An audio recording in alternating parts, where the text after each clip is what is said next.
नमस्कार, सुप्रियाज किचनमध्ये तुमचं स्वागत आहे. चला तर आज आपण बनवूया एकदम टेस्टी, सुगंधी आणि हॉटेल स्टाईल अंडा बिर्याणी. तर ही बनवायला खूप सोपी आहे आणि त्यासाठी साहित्यही खूप कमी लागतं. तर चला बनवूया. तर इथे मी बिरिस्ता बनवण्यासाठी कांदा तळून घेत आहे.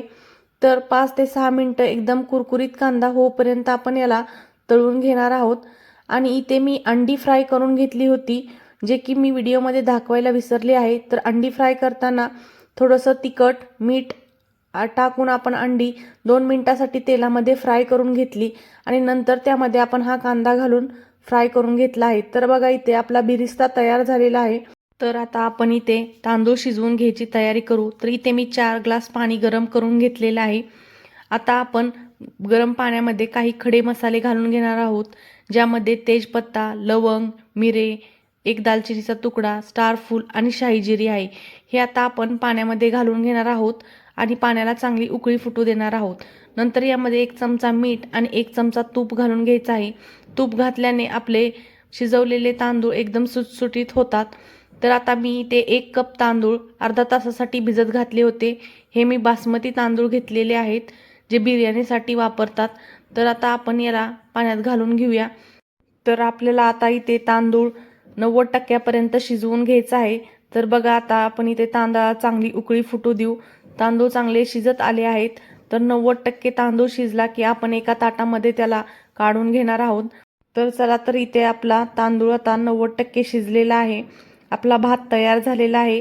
एका ताटामध्ये याला काढून घेऊया आणि चांगलं पसरून ठेवायचं आहे.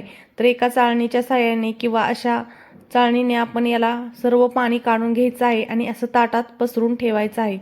तर ज्यामध्ये आपण कांदा तळून घेतला होता त्याच तेलामध्ये आता आपण 2 चमचे तूप घालून गरम करून घेऊया. त्यामध्ये अर्धा चमचा शाही जिरी घालून घ्यायची आहे आणि आता त्यामध्ये आपण 1 तेजपत्ता, 2 मिरे, 3 लवंग आणि 1 दालचिनीचा तुकडा घालून घेणार आहोत. आता हे खडे मसाले आपण चांगले तडतडू द्यायचे आहेत. नंतर यामध्ये मी उभ्या स्लाइसमध्ये 3 कांदे चिरून घेतले होते, ते घालून घेऊया. आता कांदा आपण चांगला परतून देणार आहोत. गोल्डन ब्राऊन कलर होईपर्यंत कांदा परतायचा आहे. कांदा चांगला परतून घ्यायचा आहे. कांदा एकदा परतला नंतर त्यामध्ये मसाले घातले की कांदा चांगला परतला जात नाही. तर कांदा चांगला परतून घ्यायचा आहे. बघा इथे आपला कांदा चांगला परतून झालेला आहे. तर आता त्यामध्ये आपण आलं लसूणची पेस्ट घालून घेणार आहोत. तर एकदम फाईन अशी आलं लसूणची पेस्ट करून घेतली होती, ती यामध्ये घालून घेऊ. आता इथे लसणाचा आणि आल्याचा कच्चापणा जाऊपर्यंत याला आपण चांगलं परतून घेऊया. बघा इथे मस्त असं परतून झालेलं आहे. त्यामध्ये आता 1 हिरवी मिरची घालून घ्यायची आहे आणि तिला 2 मिनिटासाठी यामध्ये परतून घ्यायचं आहे. नंतर आता आपण त्यामध्ये सुके मसाले घालू. तर त्यामध्ये मी 1 चमचा धने पावडर, अर्धा चमचा हळद घालून घेतली आहे. नंतर अर्धा चमचा गरम मसाला घालून घेतला आहे आणि अर्धा चमचा यामध्ये आपण जिरी पावडर घालून घ्यायची आहे. 1 चमचा काश्मीरी लाल मिरची पावडर घालून घ्यायची आहे आणि नंतर आता त्यामध्ये आपण 1 ते 1.5 चमचा आपण इथे बिर्याणी मसाला घालून घेतला आहे. तर आता याला आपण चांगले मिक्स करून घेऊ. मसाले आता कढईला चिकटू नये त्यासाठी आपण यामध्ये थोडंसं पाणी घालून घेऊ आणि आपण याला 5 ते 6 मिनिटासाठी चांगलं परतून घेणार आहोत. तर मसाले चांगले परतत आले की आपण यामध्ये 2 टोमॅटोची प्युरी घालून घेणार आहोत. तर इथे मी 2 टोमॅटो चांगले फाईन पेस्ट करून घेतले होते. आता त्याला आपण चांगलं परतून घेणार आहोत. तर आता मसाल्यातून चांगलं तेल बाहेर पडलं आहे. आता यामध्ये आपण 2 चमचे दही घालून घेऊया. दही चांगलं फेटायचं आणि नंतरच त्यामध्ये घालायचं, जेणेकरून त्यामध्ये दह्याच्या गुठळ्या दिसू नये. तर अशा प्रकारे बघा मस्त असा मसाला तयार झालेला आहे. याला आपण 5 मिनिटं झाकून चांगलं शिजू दिलं आहे. बघा किती मस्त असं तेल सोडलेलं आहे. मसाला आपला तयार झालेला आहे. तर आता आपण हा मसाला अजून थोडासा शिजवून घेऊया आणि तयार झालेल्या मसाल्यांमध्ये आपण आता अंडी घालून घेणार आहोत. तर बघा मसाला एकदम मस्त तयार झालेला आहे. त्यातून चांगलं तेल बाहेर पडलेलं आहे. एकदम टेस्टी असा मसाला तयार झालेला आहे. आता त्यावर थोडीशी कोथिंबीर घालून घेऊ आणि आपण जे फ्राय करून घेतलेली अंडी होती ती आपण अशा प्रकारे यामध्ये ठेवून घेणार आहोत. इथे तुम्ही जास्त अंड्याचाही वापर करू शकता. मी इथे फक्त 4 अंड्याचाच वापर केलेला आहे.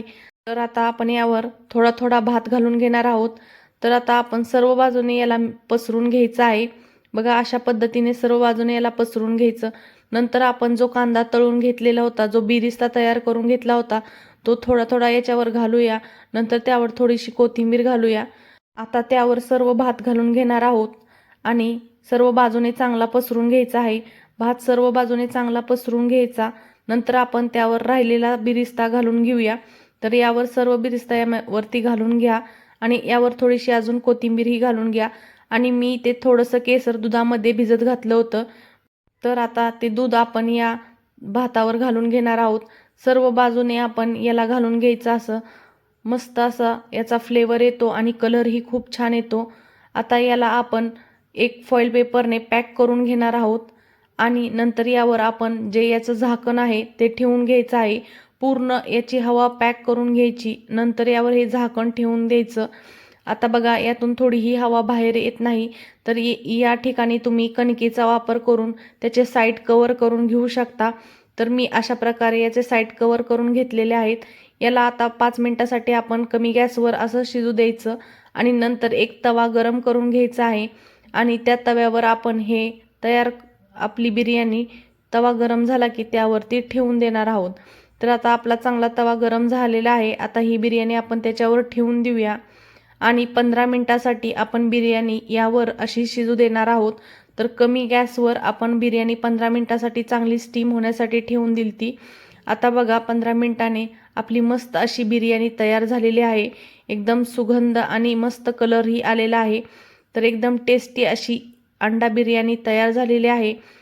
तर ही रेसिपी तुम्हाला कशी वाटली ही कमेंटमध्ये मला नक्की कळवा आणि सुप्रियाज किचनला सबस्क्राईब करायला विसरू नका.